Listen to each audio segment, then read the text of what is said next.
मालिकेच्या येणाऱ्या पुढील काही भागामध्ये आपल्याला जबरदस्त असा ट्विस्ट पाहायचा आहे. कारण नुकताच एक जबरदस्त असा प्रोमो रिलीज झाला आहे आणि त्या प्रोमोमध्ये खूपच इंटरेस्टिंग असं दाखवलेलं आहे. कारण आता अनिका हे जे काही नाटक करू पाहते आणि कमळीचे कपडे घालून जे काही तिने इथे रागिणीसोबत तिचा हार दागिना चोरण्याचं काम केलेलं असतं. त्याचबरोबर इकडे कामिनीला धक्का दिलेला असतो आणि ह्या सगळ्या गोष्टी तिने केल्यामुळे हे सगळं का करते, कशा पद्धतीने करते आणि हे सगळं आता कमळी आणि त्याचबरोबर निंगी ह्या दोघींनी इथे उघड केलेलं असतं. हेच आपल्याला याच्या ट्विस्टमध्ये जाणून घ्यायचंय, पाहायचंय. त्यामुळे मित्रांनो, हा व्हिडिओ शेवटपर्यंत नक्कीच पहा. तर आता प्रेक्षकांनो, इथे आपण मालिकेमध्ये पाहतोय की आता गुढीपाडव्याचा दिवस उजाडलेला असतो आणि गुढीपाडवा झाल्यानंतर इकडे आता राजनने त्याच्या तिघी मुलींसाठी, म्हणजे कमळी तर इथे मुलगी आहे, त्याचबरोबर अनिकासुद्धा आहे आणि पुन्हा इथे निंगी ह्या तिघींसाठी सुद्धा खूपच सुंदर सुंदर असे दागिने त्यांनी आणलेले असतात. आणि खूपच सुंदर सुंदर असे दागिने आणल्यानंतर आता कमळी म्हणत असते, हे सर्व काय आहे? ह्या दागिन्यांची मला फार सवय नाही आहे. तुम्ही उगाचच मला हे दागिने आणलेले आहेत. त्याच वेळेला आता इकडे ती तो हार जो आहे तो गळ्यामध्ये घालते आणि तो हार गळ्यामध्ये घातल्यानंतर आपण पाहतो की आता लगेचच रागिनी तो हार हिसकावून घेते आणि रागिनी तो हार हिसकावून घेतल्यानंतर आता इकडे अनिका म्हणत असते, अगं काय करतेस मॉम हे सगळं तू? अशा पद्धतीने तिच्यासोबत का बरं वागायला लागलेली आहेस? तू वेडी आहेस का? कारण तो दागिना तिचा आहे आणि त्याचबरोबर जर तुला हार पाहायचाच होता तर तो हार तू माझ्याकडून घ्यायचायस ना. मला मागितला असतास तरीसुद्धा मी तुला तो हार दाखवला असता किंवा तुला दिला सुद्धा असता. पण असं का केलंस? त्याच वेळेला आता इकडे रागिणीला राग आलेला असतो. तर आता प्रेक्षकांनो, इकडे रागिणीला राग आलेला असतो आणि त्याच वेळेला आता इकडे हे सगळं काही कमळीच्या विरोधात कटकारस्थान करण्यासाठी कशा पद्धतीने ही लोक सज्ज होतात हेच आपल्याला इथे जाणून घ्यायचंय.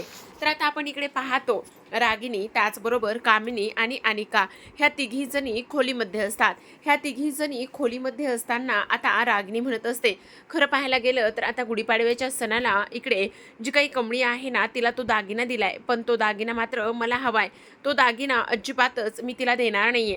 त्याच वेळेला अनिका म्हणत असते, अगं पण ह्या सगळ्या गोष्टी करण्याची काय गरज आहे? ह्या सर्व गोष्टी तू करू नकोस. आणि तुला एक गोष्ट सांगू का, सगळ्यात महत्त्वाची म्हणजे आता तुम्ही दोघींनीही मी म्हणेल तेच आणि त्याच पद्धतीने करायचं. कारण जोपर्यंत मी माझा डाव इथे रंगवत नाही किंवा इथे कमळीला चांगला धडा शिकवत नाही, तोपर्यंत तुम्ही लोकांनी शांत बसायचं, असं आता इथे ती बोलत असते. आता हे सर्व काही बोलल्यानंतर रागिणी म्हणत असते, एक तर आईच्या जीवावर ह्या पद्धतीने उठलेली आहेस आणि आईच्या जीवावर ह्या पद्धतीने उठल्यानंतर तुला असं वाटतंय का की अजूनसुद्धा इकडे आम्ही तुझंच सगळं काही ऐकू? हे बघ अनिका, आम्ही तुझं अजिबात ऐकणार नाही.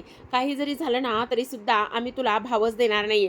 त्याच वेळेला आता अनिका म्हणत असते, तुम्हाला स्वतःचा जीव गमवायचा आहे का? जर तुम्हाला स्वतःचा जीव गमवायचा असेल तर तुम्ही त्या पद्धतीने वागा. मला त्याने काही एक फरक पडणार नाही, असं आता इकडे ती स्पष्टपणे बोलत असते. त्याच वेळेला आपण इकडे पाहतो की आता रागिणी म्हणत असते, आई तुला एक गोष्ट सांगू का? आता हा जो काही हार आहे ना, तो हार तर माझ्याकडेच आहे. पण आता हा हार जो आहे ना, तो आपण चोरी करायचा. म्हणजे कसा करायचा? तर आपण अनिकाला हाताशी धरूया आणि मग रागिनी आणि त्याचबरोबर कामिनी ह्या दोघी जणी मिळून खूप मोठा प्लॅन बनवतात. आता अनिका म्हणत असते, ह्या सगळ्या गोष्टीमध्ये मी नाही सामील होणार. तेव्हा रागिनी म्हणत असते, आता तुझं सत्य आम्ही एवढं सगळं काही लपून ठेवलंय ना, मग आम्ही तुला सपोर्ट केलाय ना, मग तू का बरं ह्या सगळ्या गोष्टीमध्ये सामील होणार नाहीस?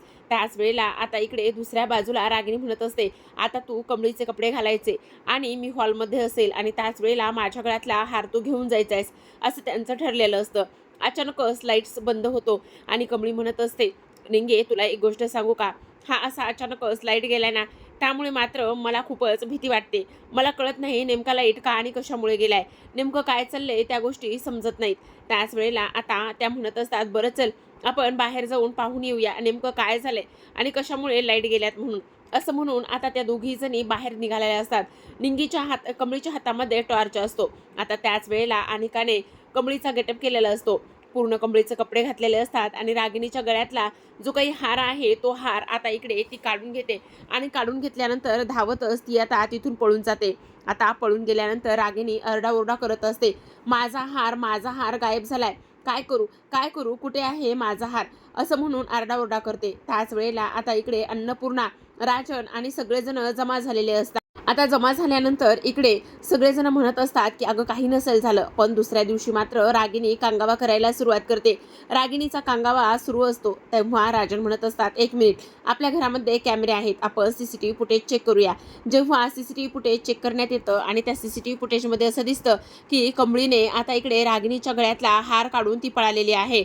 आणि तेव्हा हे सगळं काही दिसल्यानंतर रागिनी म्हणत असते, अगं मोठ्या मनाने नको म्हणत होतीस ना, दागिन्याची तुला हौस नाही मौस नाही असं म्हणत होतीस ना, मग तू हा हार का बरं घेऊन पळालीस?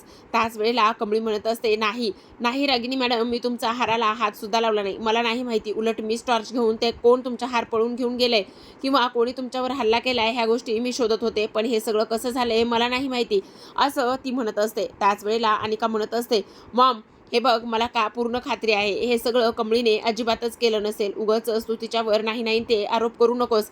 त्या बिचारीची ह्या सर्व गोष्टीमध्ये काही चूक नाहीये असं सुद्धा आता इकडे ती बोलू लागते. आता हे सगळं काही बोलल्यानंतर इकडे कमळी आता खूपच जास्त टेन्शनमध्ये असते. कमळीवर आरोप झालेले असतात आणि कमळी विचार करत असते ह्या सगळ्या गोष्टी कशा आणि कशा पद्धतीने झाल्यात.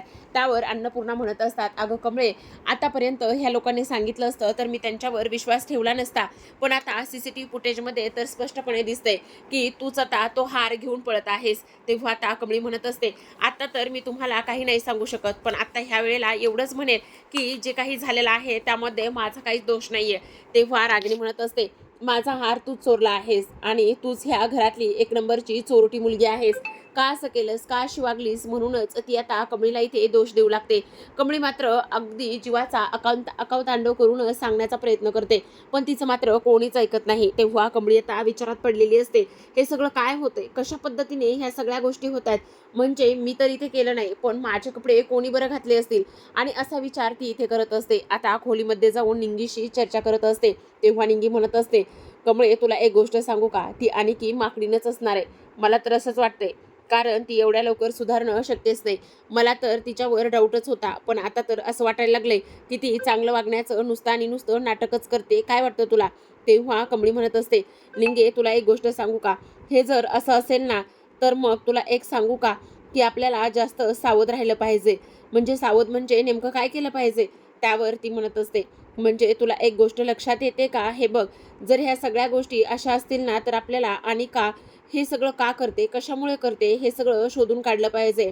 आता मी एक काम करते, जर तिने माझे कपडे घातले असतील ना, तर तिच्या खोलीमध्ये नक्कीच कपडे सापडतील. असं म्हणून आता कमळी इकडे अनिकाच्या खोलीमध्ये जाते. अनिकाच्या खोलीमध्ये गेल्यानंतर आता निंगीने अनिकाला अडकवून ठेवलेलं असतं. तोपर्यंत कमळी आता खोलीमध्ये जाऊन ते कपडे शोधते आणि कपडे शोधल्यानंतर तिच्या हाती ते कपडे लागलेले असतात. आता इकडे दुसऱ्या बाजूला सगळ्यांनी इथे कमळीवर संशय घेतलेला असतो. त्यामुळे अनिका, रागिनी आणि कामिनी ह्या कामिनीच्या खोलीमध्ये असतात. त्याच वेळेला खोलीमध्ये असताना आता इकडे हा हसत असतात, धिंगाणा घालत असतात आणि एन्जॉय करत असतात. आता अनिका म्हणत असते, बघितलं मी कसं पुन्हा एकदा त्या गावछापला गंडवलं. चोरी तर खरी मीच केली, मीच तिचे कपडे घातले आणि मीच तिचे कपडे घालून इकडे मॉमच्या गळ्यातला हार चोरला. आणि सीसीटीव्ही फुटेजमध्ये काय दिसलं, तर इकडे कमळीने चोरी केलेली दिसली. ह्या सगळ्या गोष्टी मीच केल्या आहेत असं इथे ती बोलते. आता हे सगळं काही बोलणं इथे निंगीने गुपचूप ऐकलेलं असतं. आता निंगीने हे सगळं काही बोलणं ऐकल्यानंतर निंगी मात्र धावतच आता कमळीकडे जाते आणि कमळीकडे गेल्यानंतर सगळं काही सांगते, कशा पद्धतीने अनिकाने हे सगळं काही केले आणि अनिका आपल्या सर्वांना फसवत आहे. आता हे सगळं काही कमळी ऐकते आणि कमळीने हे सगळं काही ऐकल्यानंतर ती आता इथे खूपच मोठा निर्णय घेते. आता कशा पद्धतीने अनिकाचं हे सर्व काही कटकारस्थानं कमळी सर्वांसमोर आणेल आणि अनिकाला पुन्हा एकदा चांगलाच धडा शिकवेल, हे पाहणं फारच इंटरेस्टिंग असणार आहे. तर पाहत रहा कमळी. भेटूयात अशाच एका नवीन ट्विस्ट सोबत. तोपर्यंत धन्यवाद.